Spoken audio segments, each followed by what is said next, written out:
hills. Today I want to share with you the attitude of gratitude. I wanted to do this in my sacred sanctuary, which if you'd watched the previous video, which was from the voice of the critic versus the voice of the heart. Traditionally, I know people love to do workshops in, wonderful formal settings, but honestly the place where I'm the most comfortable is when I've got some trackies and a comfy jumper and I'm cuddled up with a soft squishy cushion that makes me feel comfortable, and I really can drop into a place of gratitude. So in this beautiful sacred sanctuary of mine, I just wanted to share with you some of the things that I'm really grateful for. And let's see what comes from this conversation. So today I want to share with you about my attitude of gratitude. On the weekend, my husband and daughter and my lovely golden retriever Sita and I decided to go for a day trip to the hills. And it had been a really busy week. We had had lots of little mini challenges, like I say, and just taking the day off and going on this trip to see the wildflowers was what was in my heart. And I noticed as we were approaching the hills, because the hills is where, I don't know, some part of my soul just comes alive. And just the wilderness of the forests and the trails and the bibbleman tracks and everything just, I don't know, it just lights me up amazingly. And my dog Sita, she really gets scared of traveling, and so we thought we shouldn't maybe take her, but she's getting old and we wanted to have her by our side, and she was a little bit stressed by the whole thing, but after a few gentle strokes and touches right beside us, she just settled right down and she was fine. And I guess the reason I'm sharing this all with you is that sometimes it all just feels like a bit of an effort to get into that space of gratitude. But if you follow your voice, the voice of your heart, then you're going to be in your path of joy. And when you're in your path of joy, you move from that space of it all being so challenging and difficult to coming into this space of ease and comfort. And when you're moving into this space of ease and comfort, it then becomes easier for you to genuinely practice feeling grateful for what you have. And so as we drove closer to the hills, I noticed that my lips lifted up into this amazing smile, and I'm remembering it even as I'm describing it to you, because I couldn't quite see the hills, but yet I could see them, and my heart was just lifting up in joy. It was almost like it was just, coming alive with each step that we went closer and closer to the hills. And I immediately just dropped into this space of deep gratitude for just even my lips dropping into a smile, because it felt so good, honestly, because I had had a difficult week, and it had been because I'd been stuck in the voice of my mind as opposed to the voice of my heart. And that's actually what makes life difficult, when we're following our mind, like we're often trained to, instead of following our heart. And we were going because I really, really wanted to look at the wildflowers, because I've gotten into this space where I'm wanting to celebrate every season, and right now it's spring, and so of course I wanted to celebrate the wildflowers. And as we approached this beautiful forest in the hills, we got down, and as we got down, there were no wildflowers, like almost virtually none. But because I was already in this space of flow and joy, as the three of us walked, on the trail, Sita couldn't come because they didn't allow dogs, and we were hoping that they would, but she got to rest her legs in the motorhome with plenty of ventilation, so she was actually quite happy. And we walked into the forest, and there were like flies swarming around, and my daughter was like, oh wow, and oh no, at these flies, and I could see she was getting stuck in her head because she's getting stuck in a bit of fear. But we were all three able to start to really look at the magic of the forest, you know. Every time we spotted even a tiny wildflower, we would take a look at it and look at it closely and see that they were actually in the shape of stars, or we would feel their petals, you know. And I don't know, maybe it was actually more magical that we saw only just a very small amount of wildflowers, because we were able to truly appreciate and be grateful for those tiny little flowers that we saw just very sparsely thrown around in the forest. And I mean, like, some of those flowers were magical, you know. They were actually shaped in the form of stars. And the tree trunks were amazing. They were just so wild, like not pruned at all, but just wildly grown in their beauty, just so majestic. And I saw some gum nuts on the ground, and you know, typically there have been heaps of gum nuts near my place, and I've just seen them but not really seen them. You know, have you ever done that? You know, you go to a place and you just see it, but you don't really see it.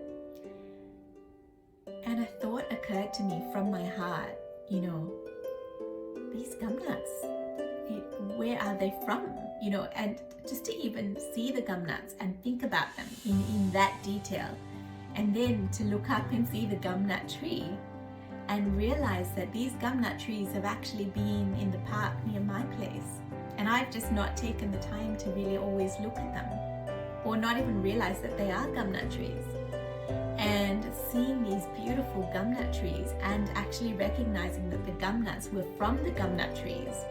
I mean, I don't know about you, but it was just amazing. It was amazing to make that link. It was like a connection in my brain had been made, and I just saw the interconnectedness of life and the intricate details of life. I mean, these beautiful gum nuts were on a tree, then they dropped to the ground, and then sometimes we pick them up and we do things with them, but where did they come from? And you know, there was just this overflowing gratitude for just the simple moments in life. And when we got tired and there were no seats around, because of course we're in a forest, we rested on rocks, and some of them were just small rocks literally on the ground, and we just rested on them, and they felt so deeply grounding. And I was so grateful for just having this natural grounding, you know, a natural place to rest and chat with my family in ways that we may not have chatted at home. And my daughter came up with all these wonderful games and passwords, and we made going through the forest an incredible journey. And then there were, you know, pockets of ants, and we saw how the ants were carrying these big, relatively large, you know, morsels of whatever they were carrying that was food for them, and how they were all working together in harmony. And we stepped aside from them so that we didn't step on the ant colony. And I mean, these seem like nothing, but to be present to each and every one of these beautiful things, and to feel this connection to life and this connection to nature, filled me with just so much gratitude. I had been missing that. I had been missing that so much. And then I would hear a bird in the background, and I wouldn't even know what bird it was, but it was just humming this sweet song, like this beautiful melody, you know, no instruments, nothing, just this beautiful natural melody of a bird. And it filled me up with gratitude again. And the fact that I could go in this peaceful, quiet forest, it just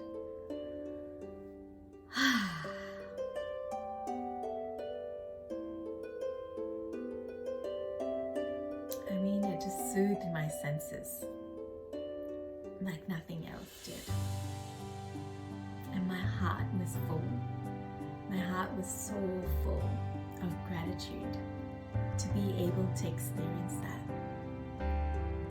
And I was just in utter and complete bliss.